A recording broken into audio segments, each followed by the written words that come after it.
Hi guys, today in this video I wanted to show you my progress on the rocker, mainly the straightening the inner rocker on the car. As you've probably seen before, it's taken a bit of a whack on the underside, so for me to replace the outside rocker I have to straighten that inner rocker that's in good condition.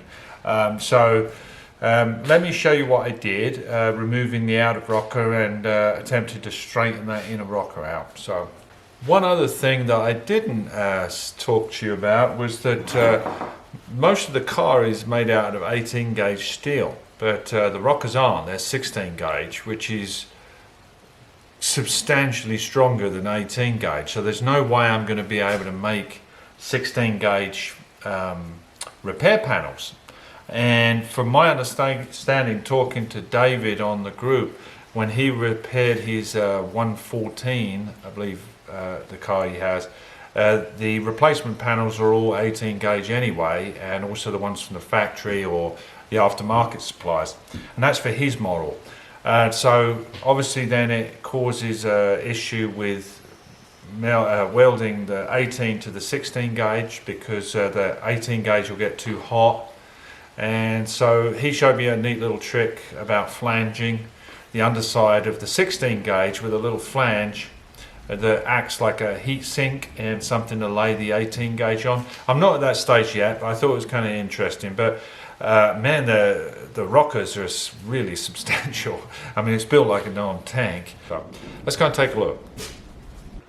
Okay, so hopefully you can see this. I'm looking at the outer rocker now, obviously. And we have some, this is where it's straight here and then it bangs up here. So what's happening is that I fit my panel, and obviously that my new panel sits lower because the inner rocker is bashed up as well. Now, there's no way for me to bend that inner rocker down. The inner rocker is in really good shape. It's not rotten at all. Only on one small section back here, I'll show you in a bit, where there's a little rust hole, but the actual inner rocker itself is solid.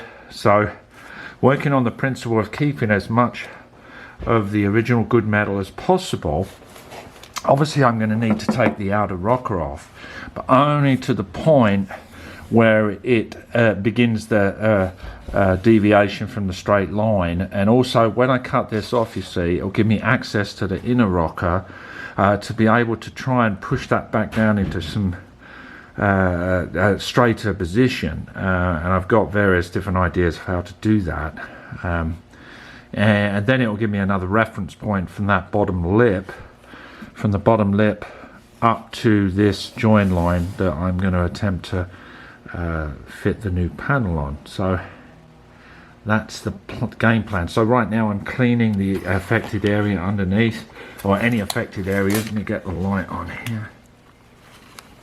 See, just here, this is where it's collected in this little corner here, and kind of rolled down and pooled here and then rotted out of the floor. So this is a lap joint here where the floor joins the inner rocker, and then it goes to a flange joint inside the car. So this is kind of a little tricky area. But first of all, I'm going to remove the outer rocker, give me a little bit more of a working area so we can see what we're dealing with. So I'm going to cut below my eventual join line. Okay, I'm going to eventually join to this point, but I'm cutting below that just so I can get in there and get access, because I want to make my patch first, bring it up to the job, mark it, and then cut it, just like I do in the woodworking. You get a better fitting patch that way. So see, I've done this basic cut here, like I say, shy of the intended line, just to give me access to be able to bend that inner rocker down. Now right under here, I'm going to get the reciprocal saw just to cut into that flange so I don't cut into the inner flange. So I don't want to damage that, I want to save as much as possible.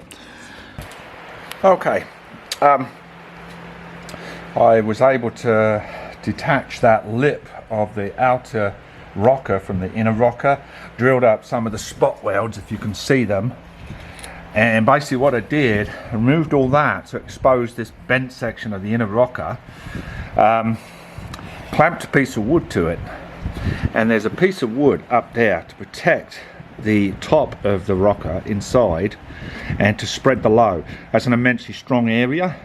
I've got a crowbar here pushing down on this key point, and the crowbar attached to a jack, and so the idea is to get some leverage down and hopefully straighten this inner rocker out as much as possible. So let me see if I can do it holding the camera. So basically I'm just going to gently raise the jack, you see, if you can see. Just pushes the rocker down, and we go past the point we want because there's going to be some spring back.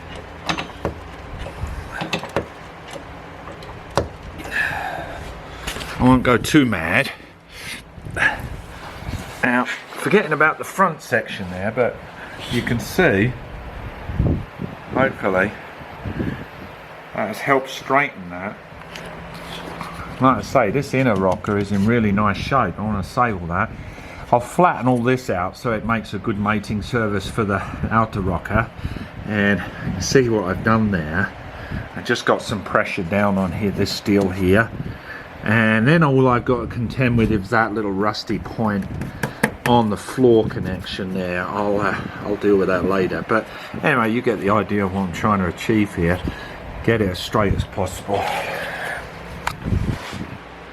Make sure that's focused. Okay, so this is fairly straight now. I might have to do a little bit of tweaking, but right here where it comes to this main member, this little area here where it had a dip down to it, so it had taken a hit probably around in this area, so it crunched it. So I straightened this, and then this was still dipped down, so I attached a block of wood here to keep this strength, and a clamp here, and that enables you to just hold it there and then just give it a little tweak, just kind of play with it, and it's actually worked very well.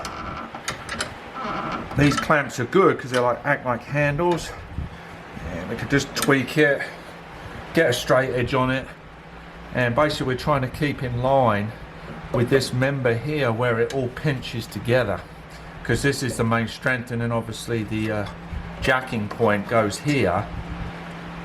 I've got to cut in to be able to spot weld that in. I'm very pleased the way it's come out. We've got a nice straight inner rocker now, and we'll clean this surface up, and we're doing pretty well. So let me take these off. Get an idea. That one off. So you can see that's straightened up quite nicely. So let's see. I still have to refine this top edge here. I'm thinking I need a sharper diameter, a smaller dowel essentially to bend that over. But anyway, so this, see, obviously this is my join line. That is looking pretty darn good. Now obviously I've got to make a longer one.